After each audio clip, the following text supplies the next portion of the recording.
I've been trying to get up there for a while. So I feel you. Okay, I forgot to hit the countdown. I'm gonna do the countdown real quick.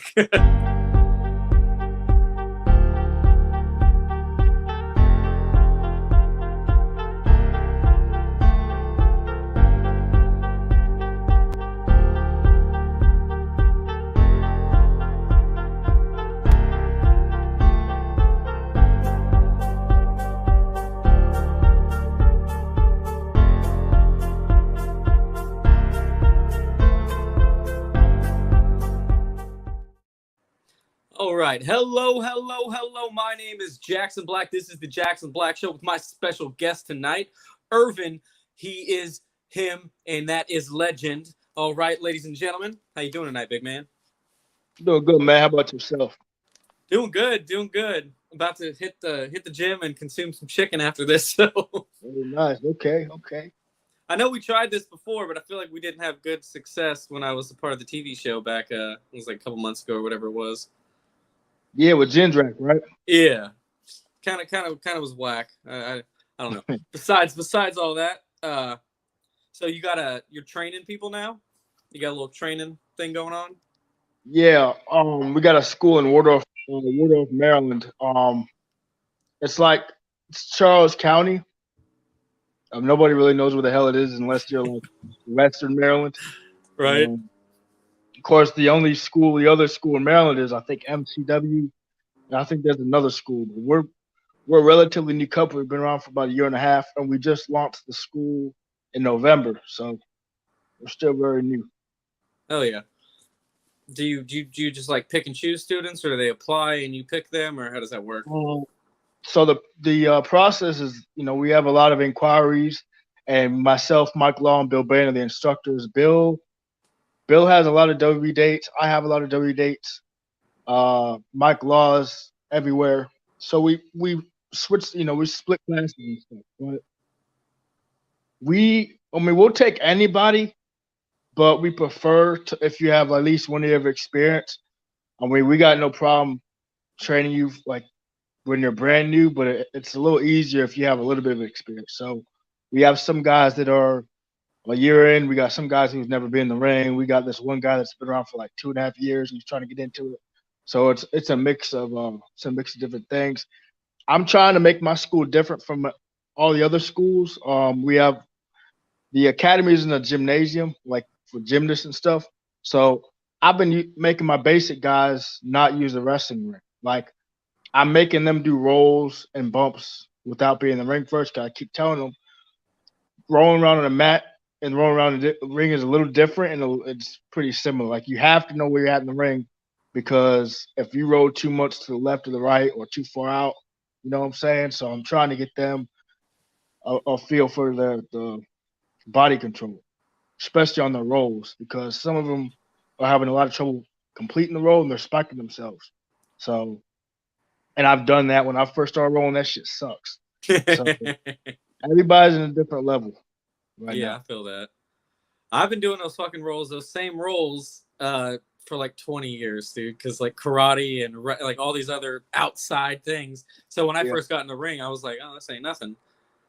I hate rolls. I absolutely hate them. I'm gonna say it.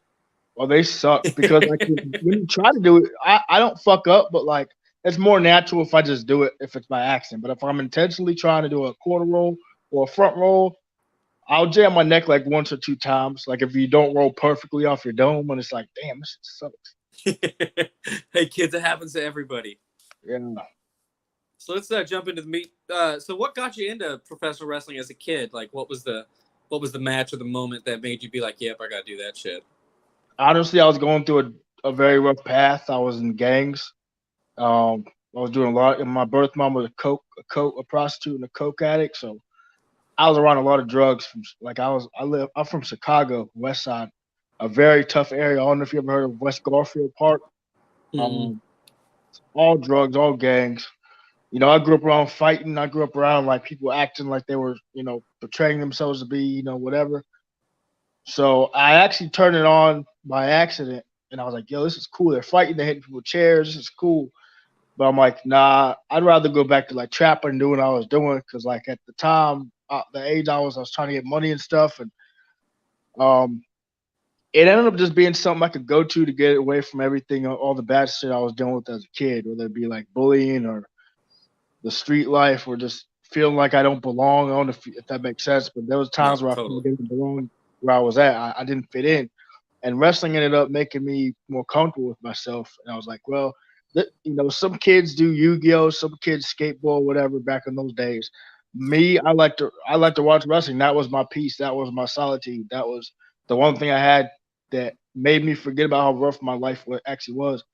Especially after my mom passed at a young age, I was really fucked up mentally. So that was like the one thing that I could go to like for therapy type stuff. Like even in high school, I was the only dude wearing fucking wrestling shirts, even though it was 2 times my size. Nobody's like, "Oh, you like that dumb shit?" Yeah, you know what I'm saying. I barely had any friends because of that, and it wasn't until I got to high school that I found a local school and signed up.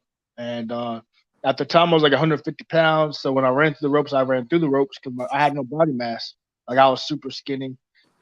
Everybody was laughing at me, like, Herb, you're supposed to grab onto the ropes. I'm like, yo, I'm small as hell. Leave me alone. Like, and then the bumps, like that shit hurt. I almost cried because I wasn't expecting like it to hurt that bad. But I ended up obsessing over it, and I didn't take no for an answer. Everybody wrote me off. Oh, you're too small. You got heart, kid, but I don't think this business is for you. And I'm like, yo, I've had to spend half my life with motherfuckers trying to tell me what I'm capable of, and I'm kind of over that now. So I pretty much just hustled and busted my ass, and I made people like respect my work ethic. That's kind of how that went. I love that shit. I feel that. I feel that. Yeah. There was I like think, three of us that yeah, liked wrestling. I took my first bump at 17. I think. I remember I took my first one and I was like, "Yo, that sucked, man. That fucking." Yeah. And the worst thing I did was I held my breath, so I was gasping for air for like 5 minutes. I'm like, holy shit, like this sucks. This is what I want to do for the rest of my life. It's so much fun though. It's so Oh addictive. yeah, hell yeah. Like even now, the character I have, like Irvin Legend, I've been through a lot of like, I've evolved a lot. Like I was the 1 2 3 kid, like as a rookie, got my ass kicked, finally got that big win. Then I spent some time in Vegas with Mayweather, so then I kind of adopted his gimmick with the Mayweather promotions and the Money Man. Now everybody and their mama does the fucking money gimmick, so I stopped doing that. Everybody all of a sudden has fake money with the briefcase. When I kind of started that shit, and now everybody's doing it. So then I had to reinvent myself. So the top shotter, I'm going back to my Chicago roots when I was trapping. And actually, that's not a gimmick. That's who I am. You know what I'm saying? So really, I don't have a gimmick. I'm just me. I'm just my character. That's why people can tell when I'm in the ring, everything is natural because I don't force it. You know what I'm saying? So it took me a good 9 10 years to actually find out who I was, found my voice, so to speak. I totally feel that. I went through like I think two or three gimmicks and they were just bullshit. Just fucking Yeah. bullshit. And I was like, how about I just turn up this to like fucking 11 and just be super outlandish? Because keeping up with gimmicks fucking hard, man. And it feels like there's people that do it like Bray Wyatt and people like that, but it's fucking hard. And Keeping it. sometimes you got people take that shit too seriously. I'm not I'm not. We playing characters. Like the one thing I don't understand is when you got workers trying to work me. It's like, bro, girl, this is a gimmick. This ain't who you're in real life. You know what I'm saying? Sometimes people take that shit seriously. They take it at the wrong times. They actually think that's who they are. Like prime example, I'm not gonna name drop. There's this one guy out in Oklahoma, um, McStacks or whatever, and he takes his shit too seriously. It's like he's trying to work me on the internet. I'm like, dude, we workers, man.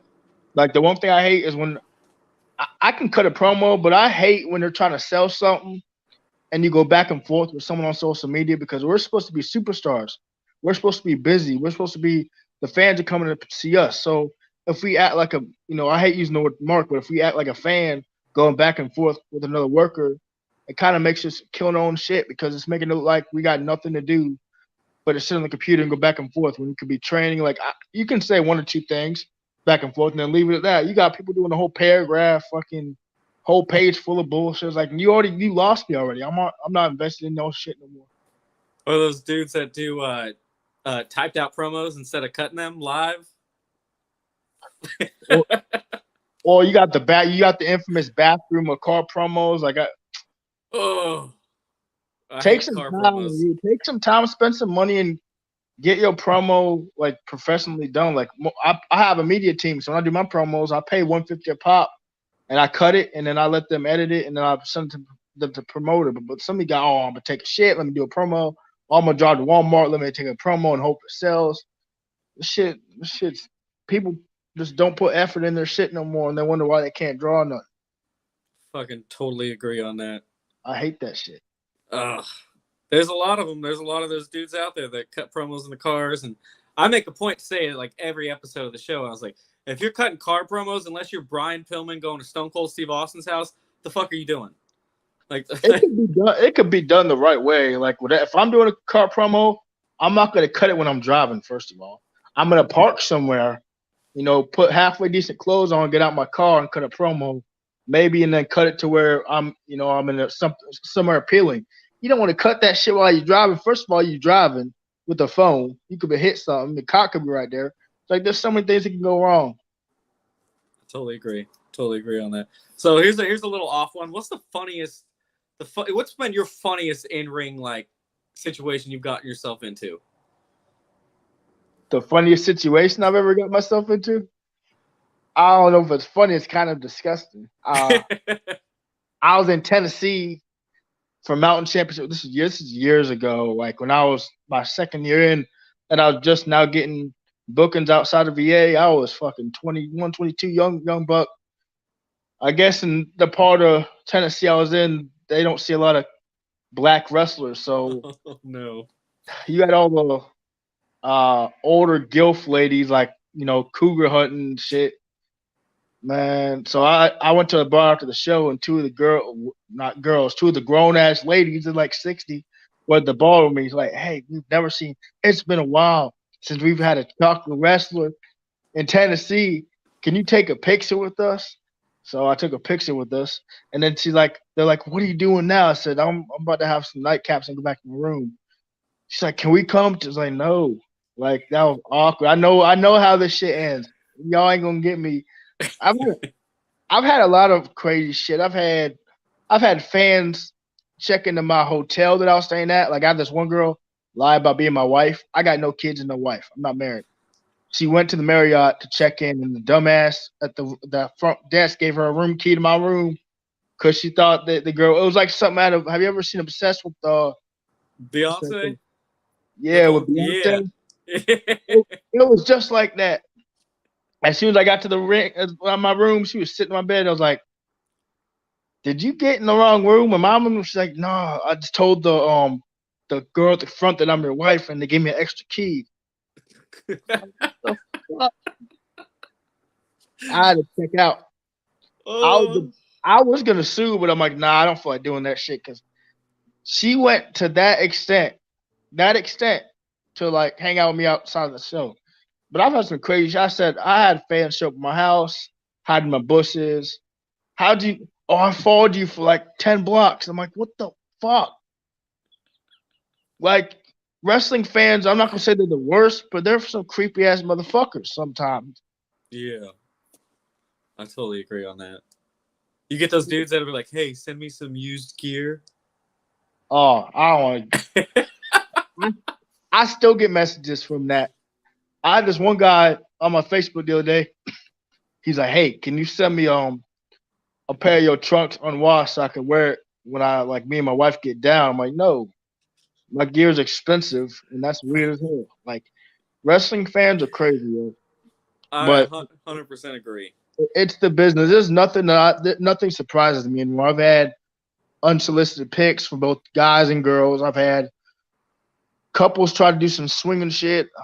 Crazy stuff, man. So what comes with it? But Oh, yeah, shit. I'm just used to it now. I feel you, dude. It's wild. I've only been in a year, so I'm. You get those people that follow you around to places. The store, Oh, the gym. the gym just happened to me. She's like this lady. She's a larger lady, and she's like, "Hey, I figured out where you worked out at," and I was like, "How did you figure that out?"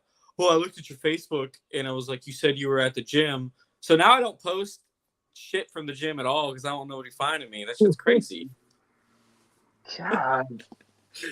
They're some of the worst. So what would be your let's do a little sidetrack here. What would be your best advice to a young green guy trying to get in the business? Or yeah, that's good. That's it. Mouth shut, eyes and ears open. Don't make an ass out of yourself. Um, take advice, whether it's from a guy that's been doing 2 years or 10 years or 15. Please take this seriously. Diet, work out, please, for the love of God. Uh, make better choices, and for God's sakes, watch what you put on social media. If you want to be in the wrestling business, don't talk about smoking, getting fucked up, girls, none of that. I mean, you can joke, but like they dig into your stuff. Like when I was doing some W shit and AEW shit, they found shit on my Facebook from like 5 years ago. I mean, it wasn't too bad, but like, damn, y'all dig that deep in my shit. I mean, so just be careful and don't do nothing stupid. Don't talk about politics. Like everything that's personal that could get you in hot water in the wrestling business, just don't talk about it. 100% agree. You know, this is a business, and you're here to make money. You're not here to play cheerleader. You're not here to kiss ass. You're not here to talk about how good you think you are, and then get in the ring of the shits. Like, just be smart. Don't be You dumb. hear that, ladies and gentlemen? Don't be a dumbass.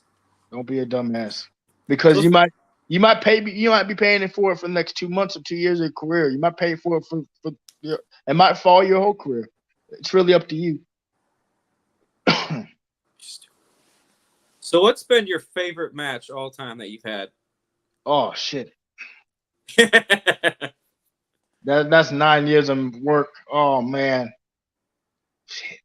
I think when I faced Gangrel, Oh, it's tight. it was a toss up between that and Eliza Burke.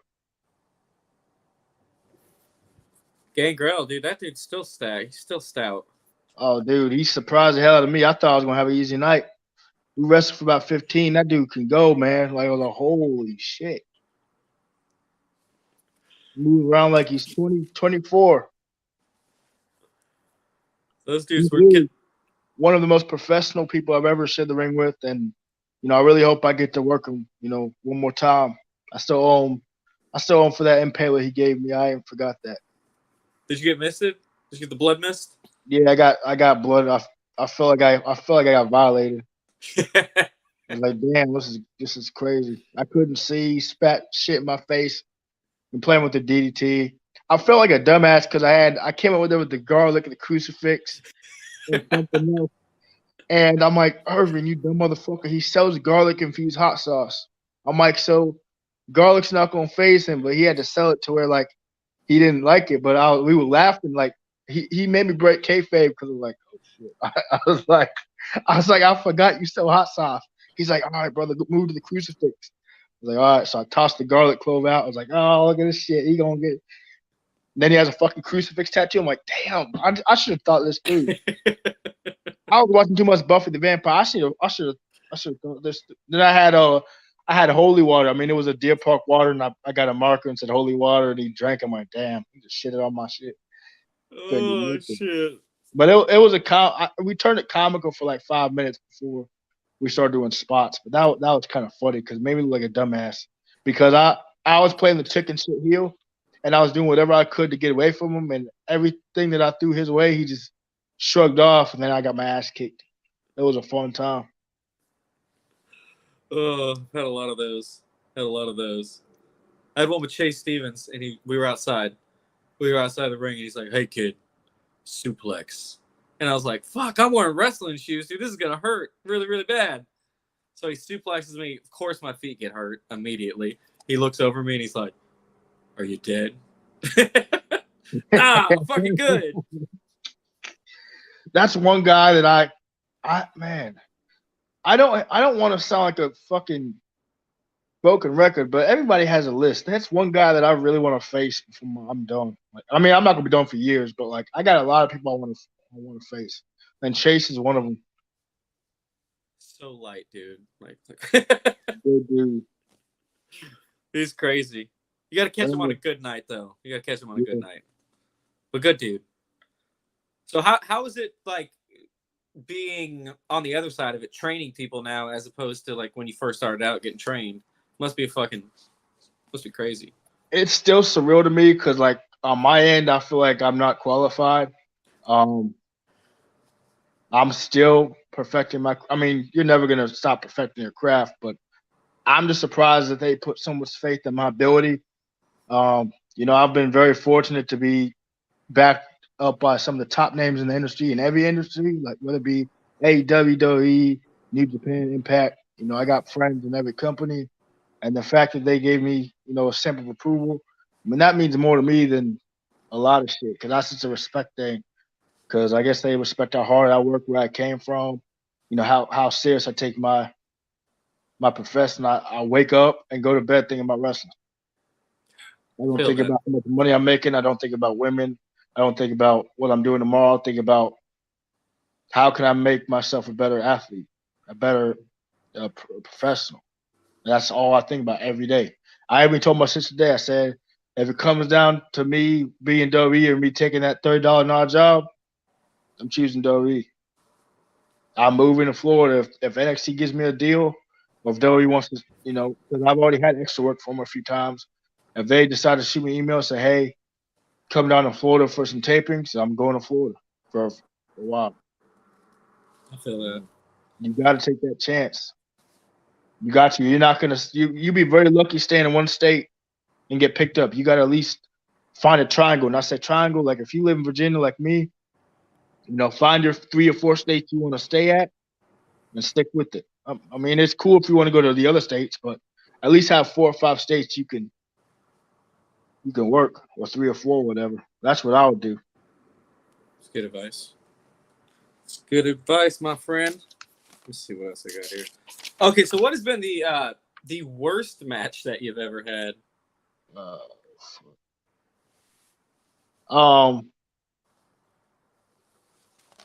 was in Alabama. See, I can't remember the promotion, but it was a tag team match, and we went 10 minutes and they went 3 because they got blown up. One guy shit himself. Another guy forgot to finish, and we had to call it early. And I was like disgusted because that was a long fucking drive from Virginia to Alabama to watch a motherfucker shit himself because he wants to eat before the match. And then he doesn't remember none of his spots. He gives me an atomic drop, and he's dressed like a trash bagger, and he trips over his own shit, so I fall on him. Other guy gives me a drop kick, doesn't even hit my face, he hits me in the nipple. The one guy goes to body slam me and he falls. I was like, "Are y'all trained?" And he had one of the guys. I've only training for 4 months. 4 months. Man. Stay on the apron. Your ass ain't come in. Like, you are not fucking working me right. That was the worst. I forgot their names. Oh. When I forget y'all's names, that's bad. So that is the worst match I ever had. I was disgusted that night. And not only that, I came back to the hotel room with a mean case of ring rash because I don't think they washed their shit. Wash your shit, please. It looked like I had fucking herpes on my back. Like, I don't know what was on that ring, but I immediately started breaking out. I started getting itchy, and it literally took about a good week to get rid of that fungus. I was like, I'm never going back there. Ugh. So how do you like? Have you always had a manager, or you just started having a manager? Like, what's the difference between running solo and then having the manager? I enjoy. It makes my job easier. I enjoy having a manager. My Salazar, I've known for over 10 years. We came from SPW together. See, when I'm doing solo, I have to count on myself to get. I mean, I can get shit over regardless, but when it's just me, it's a little bit more work. Like, you got to be your mouthpiece. You got to pretty much hype the crowd for yourself. If you have a manager, he does that for you. Now, normally people that have managers, they either can't talk or they're just lazy. Me, I'm at a point in my career where I can talk, whatever. But I prefer having that extra flavor on my gimmick to where I always need to be reassured how great I am or how ruthless I am. Or like if I'm in the ring beating up someone's ass to get my ass kicked, I turn my manager, hey, get the crowd booing me or back me up or maybe take a hit from me so I can come over and help you out. You know what I'm saying? It's really fun because I've known Sal for like my entire career, so we just work so naturally together. Guys, such a good people. Like I wish there was more managers like him. Like He comes out here dressed like a damn disgraced coke dealer from Cuba. Fucking, he's loud as hell, just like I like it, and it's like he knows what he's doing. So I barely don't have to. The only thing I have to tell him to do is where to stand, what's going on in the match, and whether or not he needs to help me go over dirty. He knows everything else. That's a And we were plus. matching. We look like a bunch of like drug vice lords from like San Andreas or something. Like it's the best. I'm at a point in my career where I'm having fun, but I'm still proving to people that I still think I'm. It's not people gonna say I'm cocky. There's nothing to be confident. I mean, I can 100% sit here and say I think I'm one of the best unsigned talents in the world because I'm confident in my ability and I know who I am. And that's what makes somebody successful is believing and achieving and just standing out. That's the biggest. That's another advice I want to get.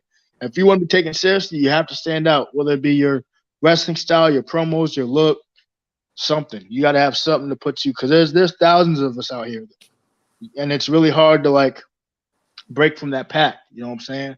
There's 1,000 people doing the cowboy gimmick. Shit, there's a lot of people doing the money gimmick. There's a lot of people doing the jail. That's the one of the overused gimmicks I see. There's the jailhouse crazy guy gimmick or the clown gimmick. I see that shit a lot. Like, it's really hard to like have your own shit because someone's gonna copy it. So then you got. That's why I had to reinvent myself like three or four times because every time I do something for like a year, someone else did it, and it's like now it makes me look unoriginal. So now once again, I have to change something. Their promo pic gave me a fucking New Jack vibes like a motherfucker, dude. Yeah. Everybody's saying that. And the fun thing about Jerome is me and him are actually good friends. I mean, he used to stay in Greensboro. I remember when I used to work. What's that promotion in Greensboro? Future was a Future Star. CWF. CWF. Yeah, he used to come down to CWF. That's where White Mike and Timmy Lou Retton and all them came from. I remember I worked on his birthday, and he was a big Hooters fan. Personally, I hate oysters. I can't stand them, but he loves them. Whatever. So I went to Hooters after the show. I was like, since it's your birthday, I got you. I'll go over the tab. I was ever expecting the $80 tab. My shit came back like $230. I'm like, fuck. All right. So I paid that shit.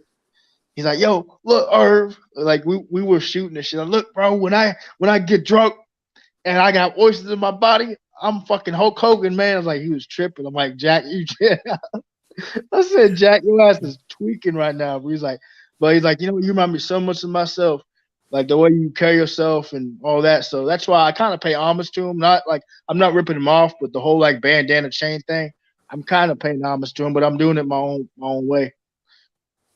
And you know, he was like, oh, take the that's a nah, bro. That's Jack's whole identity. I got my own music. I don't need to take his entrance theme. That's not even a tribute. That's ripping him off. I got enough respect for him to let him rest with that. Let the music rest with him. I don't want to take what he was known for using, playing through it. But yeah, everybody says that. Everybody says New Jack. They were saying New Jack or somebody from like I think Waist Deep or something. Yeah, they were saying that reminded me of the game. Because the gameplay came from Waist Deep when he was chopping people's hands off and shit. So I guess I'll take that. I'll take it's not a bad one. It's not a bad one. So what's your favorite state to wrestle in besides your home state? Florida easily. I love Florida. I got so many opportunities. Nice. Women are up there in the 10, 11s, man. The only thing I don't fuck with Florida is the alligators because I distinctly remember people put alligators in dumpsters like it's nothing. Like you got alligators walking up to someone's houses and they're tipping garbage cans over and putting lids on them and rolling them down the hill like it's another day. Hell no, I don't do no alligators. Nope. I don't fuck with no dinosaurs. Sorry, I'm good on I that. can deal with the rain. I can deal with the flood, but no fucking alligators. So this is a good one I like. So if you could go any time period, we're going any time in space, anytime. If you go toe to toe with anybody in history, who would it be? Alive or dead? Alive or dead? God, can I pick two? Sure. Guerrero. Oof. Yeah. And Owen Hart. Oof. Enough is enough. I was gonna say Crippler, but Well, I'm actually friends with David, but I'm gonna leave that there. But Guerrero, Chris, and Owen Hart, I have not an infatuation, but uh, I've always had a soft spot for contestants for whatever reason, because a lot of them are in my personal opinion, a lot of them are undersized, with the exception of Owen. Like you had like Dynamite Kid, Benoit, uh, they were all under 5'10", and they became one of the most popular, wrestlers ever. And with me being 5'9", I kind of look up to people like that. I So totally with feel my that. connection with the Hearts through Tyson, and then being friends with David, like yeah, I definitely for sure. Everybody's like, who you try to wrestle as? I got a mix. I mean, I think sometimes my heel work, I try to take a little bit from Randy Orton, like as far as like being slow and methodical. Um, Guerrero and Benoit with my technical skills. I mean, I had a little bit of New Jack when I'm like a brawler type, and then that's my presence. I try to take a little bit from Shawn Michaels and Macho Man. So and then I have Floyd Mayweather like gimmick wise, so I kind of put it on and run and take stuff from everybody and just try to make it my own. I think my trainer said it. He goes, if you take from one person, it's stealing. If you take from a lot of people, I can't remember the rest of the fucking line. Something like that. Something along those lines. It's just you don't want to get too fixed on one style. Like you want to be a hybrid. So like take bits and pieces from people you look up to and just make it your own. Like say if you like Shawn Michaels, well, how would Shawn Michaels work into an elbow drop? So if Jackson Black is doing the elbow drop, how would you do it versus how would Shawn do it? Would you Yeah. slam him, do your pros, go to top? Would you slam him, drop him or something, go to top? It's just people. I tell people all the time, moves are just recycled. Everybody's used the moves. It's how you perform the moves that put you apart. Oh, you're doing the right-handed punch. I said, first of all, I got a legitimate boxing background. I trained with Floyd Mayweather in Vegas and then in Norfolk Street Pete Whitaker. So I have a boxing background. Just because I'm doing the sharpshooter, my submission finish, the dungeon lock, was given to me from Tyson, passed down to me. So like all the moves that people do, you just got to do it how your character would. Like the Randy Orton backbreaker, I normally use that as a cutoff leading in my heat. So I mean, it's really what type of style you like. Personally, I like watching Mid South. I like the old school wrestling. I'm not shitting on the flippy doo ha's and all that, but like I prefer keeping on the ground, hold for hold, working a hold, doing something simple versus maybe going to the third rope, flipping, see if you hit or miss, and then blowing the ACL. That's me. I'm more longevity. I'd rather wrestle for 10, 15 years and be safe than live recklessly and have a short 2 to 3 career because I want to do like 450s and Canadian destroyers because your knees and your back are not going to hold up that long when you're constantly flipping, and it doesn't matter how much you weigh. That's a lot of wear and tear on your ligaments. So like, every time you do that move, you're kind of fucking up your knees. So I'd rather not do that. You know what I'm saying? This is a preference. I'm not saying it's wrong, but I'd rather keep it simple. I'm not a flippy guy either. I feel that. I feel that. I mean, I used to I do a lot of Zack Sabre Jr. shit. Like kind of like I like Dean Malenko's and those kind of guys yeah. because they were I just mean, fucking got it. They were so technically, good. I Technical mean, wrestling is my favorite, brother. Dean Malenko had a mean top rope. I think it was he had a mean top rope DDT. And I think sometimes he did it from the middle rope. The diving, that shit was nice. I tried to do the swinging DDT one time, and dude was way too close, and so I was like, "Fuck it, I'm gonna go for it." Whatever. I was like, maybe I can just like smack it down or something like that. Then the ref got in the way, so the guy landed on the ref and I landed on the guy, and I was like, "What the fuck is happening?" Oh man, that's another thing. When you got an unexperienced referee that doesn't know what the fuck he's doing, I like referees that smother you. Like it's cool if you want to get in between us to break the hold or something, but when you're doing a spot, kind of get the fuck out the way. So like, if I'm bumping into you or tripping over, that just means you're too involved. You're too close now. You know what I'm saying? So I've seen it all. I've seen referees get mad and blow the spot. I've seen referees get their ass kicked. I've seen workers take liberty with other workers in the ring. I've seen people who can't leave their personal issues, behind. So they take that shit to the ring, and the match becomes a shit show. I've seen a lot. Shortly, I've been a part of a bunch of not a bunch, but I've been a part of some terrible ones. Damn. It's no bueno. I don't like it. So who's your Mount Rushmore +1? So how I get what 5 picks? 5 picks. As I've heard somebody tell me, you got to put yourself number 1. Man, Guerrero,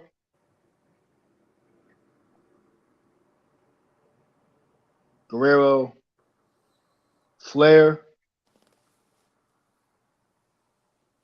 I'm definitely putting Orton up there. Bret Hart. I get one more pick. Rock. Yep. Speaking of The Rock, I just watched that Black Adam movie last night.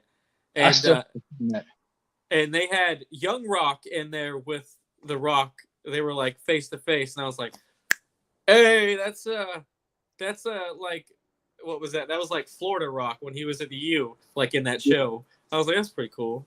That's pretty fucking cool." Didn't Luke Cox play Stone Cold in that Yep. movie? Yeah. A lot of the dudes. I've been wrestling up in Mississippi. I've done like 3 or 4 shows up there, and I think that theirs is kind of like a NXT that shows like an NXT-ish type thing, or like Memphis wrestling or whatever. And so like a lot of those guys ended up fucking being on. There's a guy named The Gun Show, Brett Michaels. He ended up being like he was in there wrestling with College Rock on that show. I was like, it's pretty fucking cool, man. There's always these opportunities out here. Like there's like Heels when they were filming Heels season 2. That was a viable option. It was like in Atlanta. I applied for that, but I was like, yo, they're literally asking for shit that I'm not. Like I'm not 6'4". I'm not, you know what I'm saying? Like, I'm never gonna make that shit. I feel that. So what upcoming shows you got coming up? Well, I'm actually right now I'm done. Well, I was gonna actually take the rest of the year off, but shit could pop up like last minute. But as of right now, like I said, I got the NWA tryout at the end of January. I got AWA in January. I think that's gonna be the second Saturday of January. I'm not gonna speak much on my WWE extra work because that's the last minute pop up. But I'm definitely I definitely got more dates there. I know in April. I think in April I'm gonna try to get. I'm waiting on my passport. As soon as I get my passport, I want to go in Japan and Canada, get some work out there. Cause I know Canadian Wrestling Elite is a place I want to go. I definitely would like to go to New Japan, do a camp. I got a lot of international shit. I think there's this promotion in Ireland called Over the Top Rope. Want to go there, get some international rubs. I feel that. I'm pretty much waiting on the same thing. I just need to get my passport. I'm slacking. They take forever. Yeah. I already redid like 2 licenses, and who knows when I'll get those fucking things back. Like there's a lot of guys I want to work next year. Chris Bay, Ace Austin, Leo Russ, Casey Navarro, Chase Stevens. Beat him. Yeah, Damian Wayne, who's actually one trainer. Damian Wayne's a beast. Yeah, like I want a one-on-one with him. I wouldn't mind facing Eliza Burke again. Tyrus, there's a lot of people, man. Magnus. I pretty much want to work everybody, man. I feel you. You're getting that NWA, you're gonna get a couple of those off the list real quick. Yeah, there's a lot of people in AEW I want to work. I remember the last time somebody asked me who I want to work in AEW. I said the name, and he was whining and bitching backstage about why is he tagging me? Like, dude, it's wrestling, man. People do. Like, as much as you post your personal life on Instagram, you want to bitch and complain about me tagging you in the post saying I want to work? That's stupid, bro. That's fucking dumb. So you did some work at AEW. Was it like a dark? Yeah, I was on me and Lucas Chase for Hobbs and Starks. Oh yeah. I Yeah, bet the Hobbs is a fucking monster, but he's literally one of the nicest dudes I've ever talked to. Starks, he's a little reserved, but he's cool. Starks gives me those Rock vibes like a motherfucker though. Yeah, he's cool, but he's not. If he doesn't know you, like if you're not like signed, he's you know how that is. But Yeah. Hobbs is cool as shit.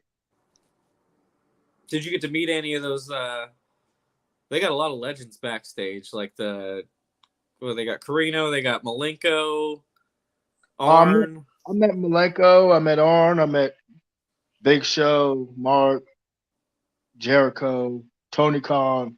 I met them all. Met MJF. They're all cool people.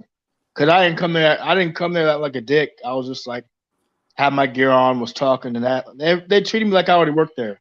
Like the one thing that I can appreciate about that company is they never referred to me as an extra. They just looked at me like as an unsigned talent. You know what I'm saying? So I can appreciate. I didn't have the aura around me. Oh, he's an extra. Let's shit on. You know, I'm a decent worker. You know, I show respect, and they treat me with respect. With the exception of fucking, I'm not gonna name drop them. I don't have a heat with a lot of people, but I got heat with one person in that company. And like I said, you could probably guess what I'm talking about because he likes to go on Instagram. Look at my life, look at my wife, look at what we're doing. Power couple, like fucking man. So I see his dumbass. He shook my hand, but that was it. I kept it at that because I won't try to bring that bullshit. But I was gonna be like, "Yo, what's your problem, bro?" But I was like, "Nah, it ain't the time for that." I remember I talked to Tony Khan for a few minutes. He's cool. He looked a little tired, a little energetic, all over the place. So it was good. Those good experiences though. Joey, I got a lot of my friends work there. Again, I talked to who I knew, and even at catering, people that Rhea came up to me like, "Hey, Irv," was like everybody was like, nobody treated me like I was like some guy nobody knows. Like if they didn't know me, they looked at me and like they saw me talking to like Shane Helms and stuff. So like they kind of warmed up to me a little more. And then Seth is cool, but he's hard to approach sometimes. So like I had to catch him at the right time. You know what I'm saying? But like both companies have treated me well. You know, I never had a problem. That's good stuff. So we went over what's coming up. Yeah, man, I think I've got them all down here. This is a pretty good interview, brother. Thank you for coming on. Yeah, it was cool. I love doing these things. You want to plug your social medias and all that so people can check that out? Yeah, Trevor Irvin 757 is my Twitter because that's the name I was using in W. And I got my ass hit by Hit Row. That was crazy. They're good guys too. Official Irvin Legend my Instagram and Irvin Legend my Facebook. But I got two accounts. So the one with the black and gold trunks, I'm no longer on there because I got kicked off. So it's my new one, the one with Salazar. All right. Ladies and gentlemen, my name is Jackson Black, and this has been the man, the myth, Mr. Irvin Legend himself. Let's catch you next time. Thank you guys for tuning in.